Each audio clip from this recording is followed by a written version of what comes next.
Alrighty, another example, Chuck Berry thing. This will be lick number 8, and this is from Confessin' the Blues. And he does another typical Chuck Berry thing where he goes like this. And he does this in the first part of his solo over the 1, which is a B flat. So typical Chuck Berry, getting both the first and second strings on the 6th fret, which is B flat. And then that flattening out of the ring finger, which we did before, this time on the 8th fret, 2nd and 3rd strings, and then hammering in to that double stop, which is a B flat double stop. So my first finger on the 6th fret, 2nd and 3rd strings, my second finger hammers on to the 3rd string at the 7th fret, but I'm picking the 2nd string as well. So twice. If I want to go to the B flat, that's the 4th string at the 8th fret. So I can take it all the way through, or I can just let it hang. And you can combine that lick in all kinds of ways.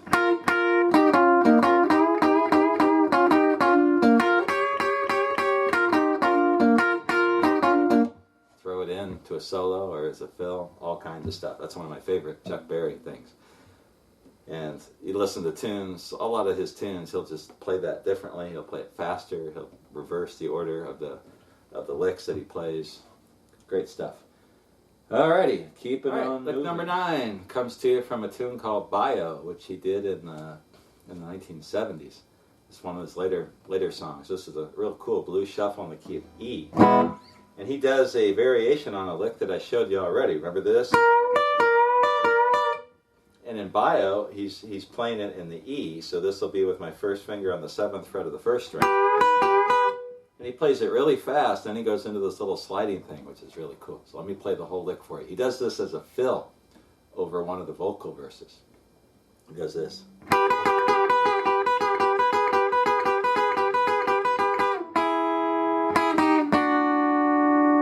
And it goes to the 4. So let me do that one more time.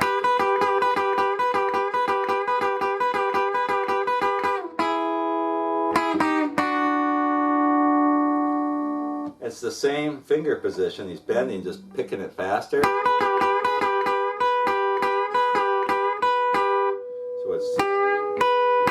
he's getting a lot of double stops, both strings at the same time. So it's 1 string, 2, 1, and then he gets both.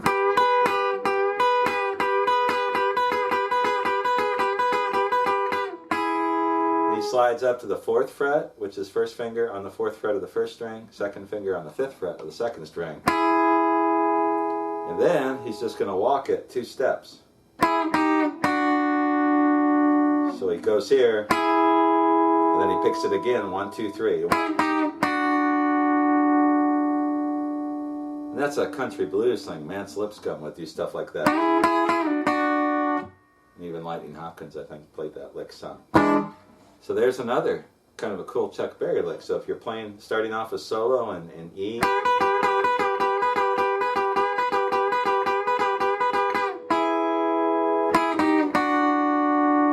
and you can go into the rest of it.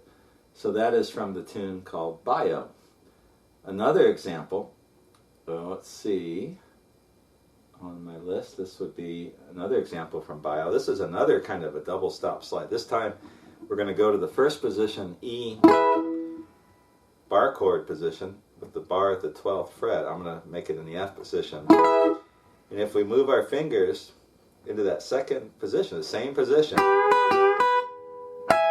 but with my first finger, the 16th fret of the 1st string, and my second finger on the 17th fret of the 2nd string, he does this thing.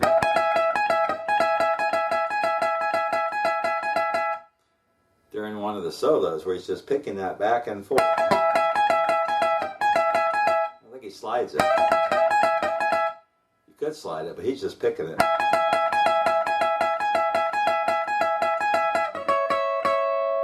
And then he winds up.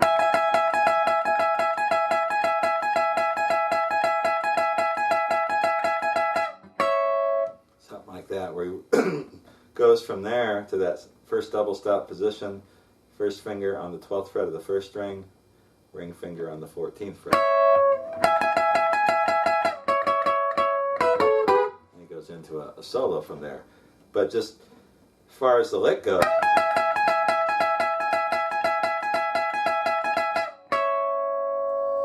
something like that, where he skips from there. And that's over the 4, but he still plays it over the 1.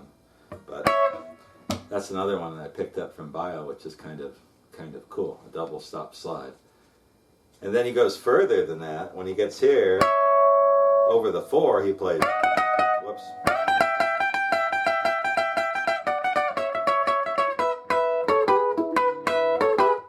So the whole thing starts out here.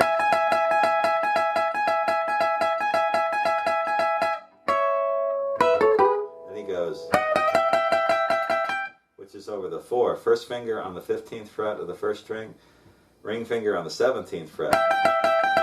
So that would be over the 4, which would be the A. He does this little slide back into the 1. And what I'm doing from there, that position again, first finger on the 14th fret of the first string, second finger on the 15th fret. And then this position over the 4, which is an A. And then he goes into the 1 with the typical Chuck Berry lick. So these little double stop slides, you hear Chuck Berry used a lot in both his rock and roll playing and his blues playing. Last few licks that I'm going to show you from Chuck Berry's blues guitar vocabulary come from the tune called The Things I Used to Do, which is a blues standard. Chuck's version features a lot of really cool ideas. And one of them is this little fill lick that he uses throughout the song. He has some variations on this, depending on whether he plays it early in the verse or at the end of the verse, going into the turnaround. But I'll show you both ways. Here's what I'm talking about, then I'll break it down for you.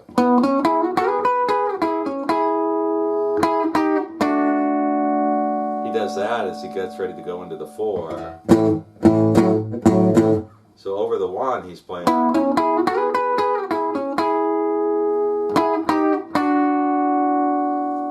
And he starts out, what he's doing is, here's my E position in this.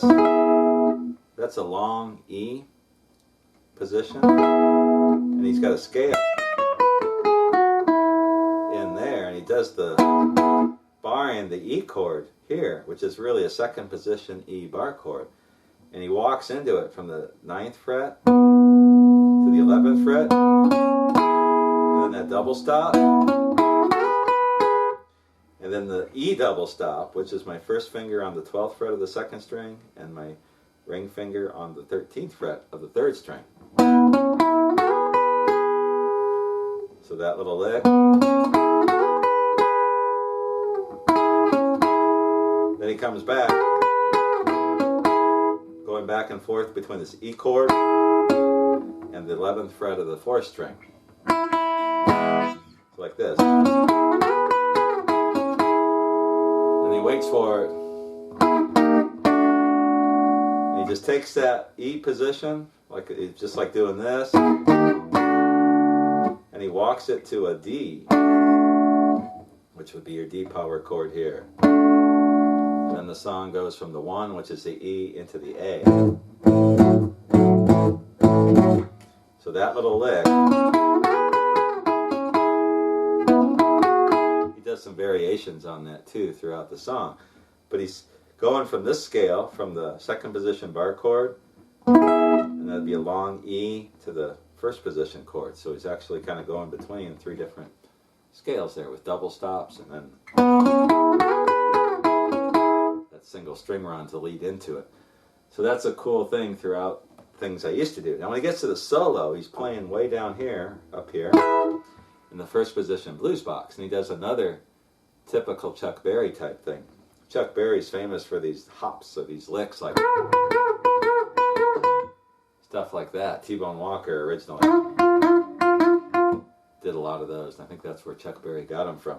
And the Things I Used to Do is he starts into a solo, he plays a lick like this.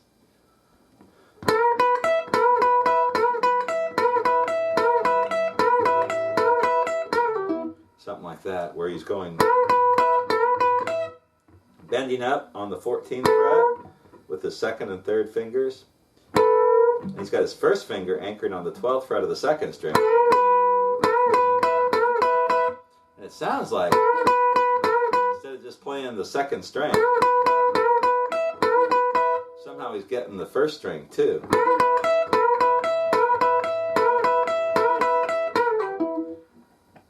He does a little lick out after that, but that lick, I mean, that's pretty cool. Chuck Berry also does one in Bio where he's playing basically that same position, but he's picking the second and third strings, like. So this is another lick out of that exact same position. So instead of bending, instead of doing that, he's bending. And that's, I'm picking the second and third strings at the same time. Now he doesn't do that in Things I Used to Do. He does it in Bio. But as long as I'm showing you this one, might as well show you another lick that you can do out of that exact same position.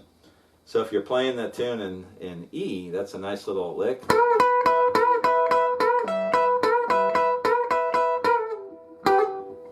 And you can go into a solo from there. Okay, as far as I look at my list here, that covers almost all the different Chuck Berry lick ideas that I have. I'm sure there's more that I haven't covered, but if you take those 12 or 13, whatever we came up with, then you'll have more than enough to play some really cool solos in the Chuck Berry style, or to add it to your whatever style you've come up with. In the next part of the lesson, I'm going to walk you through some introductions to some of his blues songs. Chuck Berry did some really cool introductions, and they have some of these same ideas in them, but also some different ideas. And then we'll wrap it up with some rhythm parts, chords that Chuck Berry would use, and also bass rhythm, shuffle rhythms. He did his a little differently than, say, Jimmy Reed or Eddie Taylor or somebody like that. Hope you enjoy this lesson, and if you have any questions or comments, let me know, and I will be back with part 2 very shortly.